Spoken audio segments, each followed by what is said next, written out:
تو پھر ہونا یہ چاہیے کہ ہم پاکستان میں اندرونی طور پہ جو داخلی محاذ ہے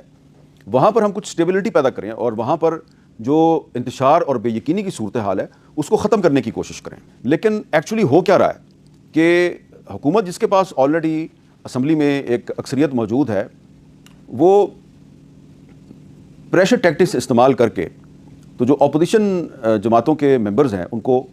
توڑنے کی کوشش کر رہی ہے. بہت سے لوگ توڑے جا چکے ہیں, کچھ کو مزید توڑنے کی کوشش کی جا رہی ہے, جس کا اظہار جو ہے وہ تحریک انصاف کے بہت سے رہنما کر چکے ہیں. یہ جو اسلامی جمہوریہ پاکستان ہے, یہاں پر جب کوئی سیاستدان جو کہ پارلیمنٹ کا ممبر ہے اس کی ایک ویڈیو موجود ہو جس میں وہ قرآن پر ہاتھ رکھ کے حلف دے رہا ہے کہ جناب میں جو ہے وہ جس پارٹی کے ووٹوں سے یا جس سیاستدان کے نام پہ ووٹوں سے میں الیکٹ ہو رہا ہوں میں اس کے ساتھ دغا بازی نہیں کروں گا, اور پھر وہ اس کو دغا دے دیتا ہے, تو اس آدمی کے خلاف الیکشن کمیشن آف پاکستان کوئی کارروائی نہیں کرتی. لیکن اپوزیشن کے ان ایم این ایز کے خلاف اور ایم پی ایز کے خلاف کارروائی کی جاتی ہے جو کہ حکومت کے دباؤ میں آ کے اپنی سیاسی وفاداری تبدیل کرنے کے لیے تیار نہیں ہیں. فروری 2024 کا الیکشن کن حالات میں ہوا تھا اور کیا صورتحال تھی, تو وہ صورتحال سب کے سامنے ہے. اس کی وجہ سے تحریک انصاف جو ہے وہ کبھی سنی اتحاد کونسل میں جا رہی تھی, کبھی کچھ کر رہی تھی, کبھی کچھ کر رہی تھی. لیکن پاکستانی سپریم کورٹ نے پی ٹی آئی کے حوالے سے جو ریسنٹ پاسٹ میں جو فیصلہ کیا ہے, جو اضافی نشستوں کے حوالے سے, یعنی اس کا میڈیا میں بہت زیادہ چرچا رہا ہے اور انٹرنیشنل میڈیا پہ بھی اس کا کافی ذکر ہوا ہے. یعنی اس فیصلے سے نہ صرف پاکستانی عوام کا جو ہے وہ اعتبار سپریم کورٹ سے اٹھا ہے,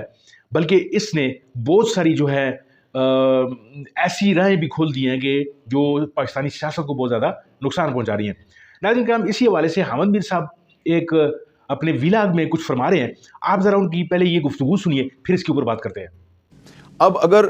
ابھی تک ہمیں بھارت کی طرف سے ایک اور حملے کا خطرہ نظر آ رہا ہے تو پھر ہونا یہ چاہیے کہ ہم پاکستان میں اندرونی طور پہ جو داخلی محاذ ہے وہاں پر ہم کچھ اسٹیبلٹی پیدا کریں اور وہاں پر جو انتشار اور بے یقینی کی صورتحال ہے اس کو ختم کرنے کی کوشش کریں تاکہ ایک نیشنل یونٹی نظر آئے. اور اگر ایک دفعہ پھر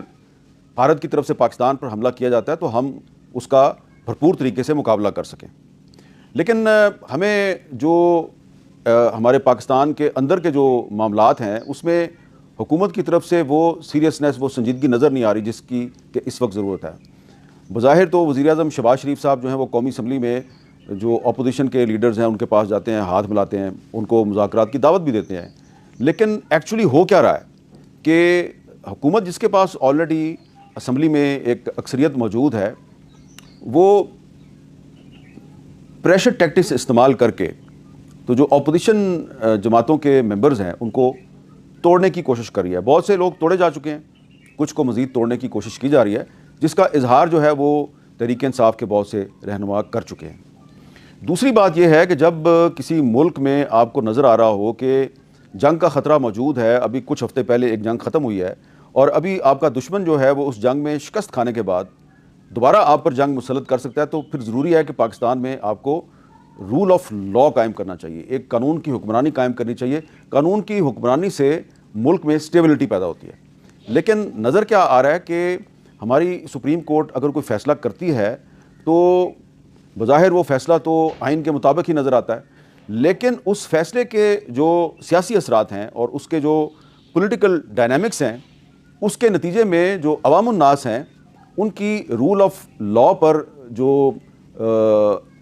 ان کا اعتماد ہے وہ کمزور ہو رہا ہے. مثال کے طور پہ ابھی حال ہی میں سپریم کورٹ آف پاکستان نے ایک فیصلہ دیا, اور فیصلہ یہ تھا کہ جو مخصوص نشستوں کے کیس میں ایک پشاور ہائی کورٹ نے کافی عرصہ پہلے فیصلہ دیا تھا, اس کو جو پچھلی سپریم کورٹ تھی یعنی کہ 26ویں آئینی ترمیم سے پہلے والی جو سپریم کورٹ تھی اس نے اس فیصلے کو مسترد کر کے تو جو مخصوص نشستیں ہیں پارلیمنٹ کے اندر نان مسلمز کی اور خواتین کی سیٹیں, کہا کہ جی یہ تحریک انصاف کو ملنی چاہیے. اس فیصلے پہ عمل درآمد نہیں ہوا. پھر 26ویں آئینی ترمیم لائی گئی, 26ویں آئینی ترمیم کے ذریعے سپریم کورٹ جو ہے اس کی ساخت تبدیل ہوگی اور ایک آئینی عدالت قائم کی گئی, اور اس آئینی عدالت نے جو پشاور ہائی کورٹ کا فیصلہ ہے اس کو بحال کر دیا. اور اب وہ جو مخصوص نشستیں ہیں وہ کہا جا رہا ہے جی کہ یہ اب تحریک انصاف کو نہیں ملیں گی, اور الیکشن کمیشن کے ذریعے کوشش کی جا رہی ہے کہ یہ نشستیں جو ہیں یہ ان پارٹیوں کو مل جائیں جن کا ان پر کوئی حق ہے ہی نہیں. یہ کون سی پارٹیاں ہیں؟ یعنی کہ جو تحریک انصاف کی نشستیں ہیں یہ کن پارٹیوں کو ملیں گی؟ مسلم لیگ نون کو ملیں گی، پیپلز پارٹی کو ملیں گی، JUIF کو ملیں گی، کوئی ANP کو بھی مل سکتی ہے، کچھ اور چھوٹی پارٹیاں ان کو بھی مل سکتی ہے۔ یہ صرف ایک سیاسی اور قانونی پہلو نہیں، ایک اخلاقی پہلو بھی ہے کہ اگر سپریم کورٹ کہتی ہے جی کہ یہ جو مخصوص نشستیں ہیں یہ جناب تحریک انصاف کو نہیں مل سکتی، تحریک انصاف تو ایک پارٹی نہیں ہے، اس نے تو تحریک انصاف کے ٹکٹ پہ اس کے امیدواروں نے الیکشن ہی نہیں لڑا، یہ تو پہلے سنی اتحاد کونسل میں چلے گئے تھے، پھر واپس یہ کہتے ہیں جی کہ ہم تحریک انصاف ہیں۔ تو سب جانتے ہیں کہ 8 فروری 2024 کا الیکشن کن حالات میں ہوا تھا اور کیا صورتحال تھی، تو وہ صورتحال سب کے سامنے ہے۔ اس کی وجہ سے تحریک انصاف جو ہے وہ کبھی سنی اتحاد کونسل میں جا رہی تھی، کبھی کچھ کر رہی تھی، کبھی کچھ کر رہی تھی، ان کی لیڈرشپ جو ہے اس سے درست فیصلے نہیں ہو سکے۔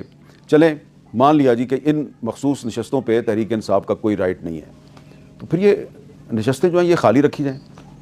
تو کیا یہ ضروری ہے کہ جن پارٹیوں کا حق نہیں ہے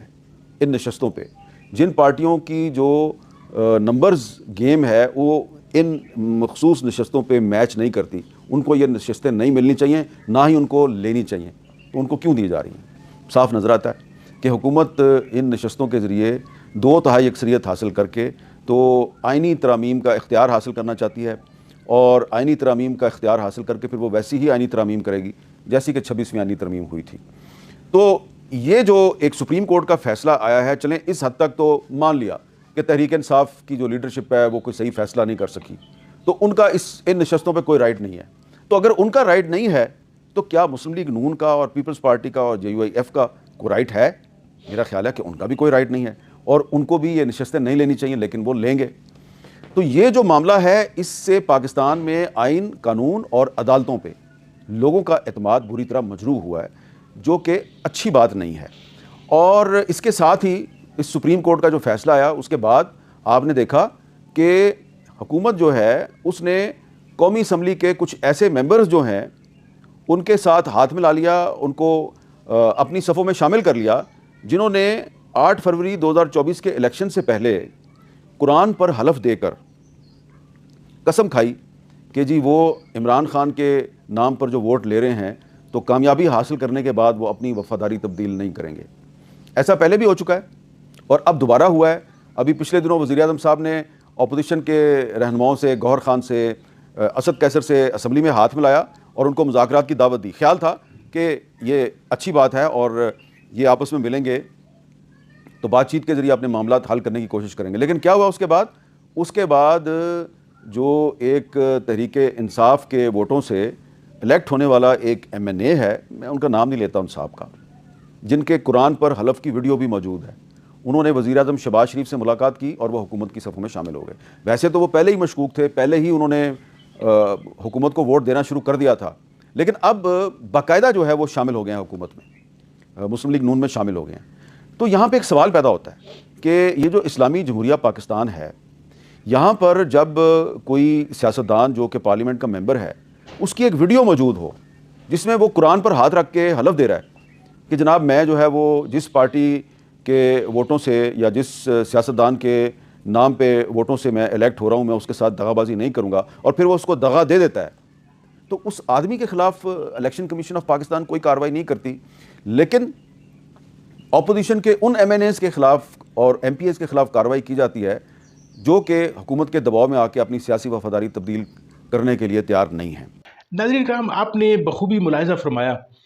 جس طرح بھی ہوا، یہ جتنے بھی تمام یہ جو سیاسی جو فیصلے ہوئے یا سپریم کورٹ نے جو یہ ایک غیر منصفانہ جو فیصلہ کیا، خاص طور پہ جو PTI کی اضافی نشستوں کے حوالے سے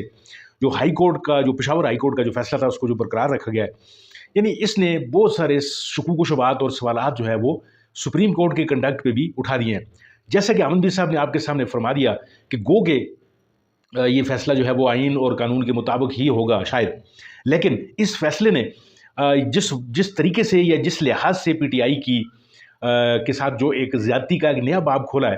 اس بات سے جو ہے وہ ایک اندھیا ملتا ہے عوام کو، ایک عوام الناس یہ سوچنے پر مجبور ہو جاتی ہے کہ ایک سیاسی جماعت کے ساتھ جو اسٹیبلشمنٹ کا جو رویہ ہے یا جو سپریم کورٹ کا جو رویہ ہے یا یہ جو حکومت یہ رویہ جو روار رکھ رہی ہے، یا ماضی میں جس طریقے سے قاضی فائز عیسیٰ نے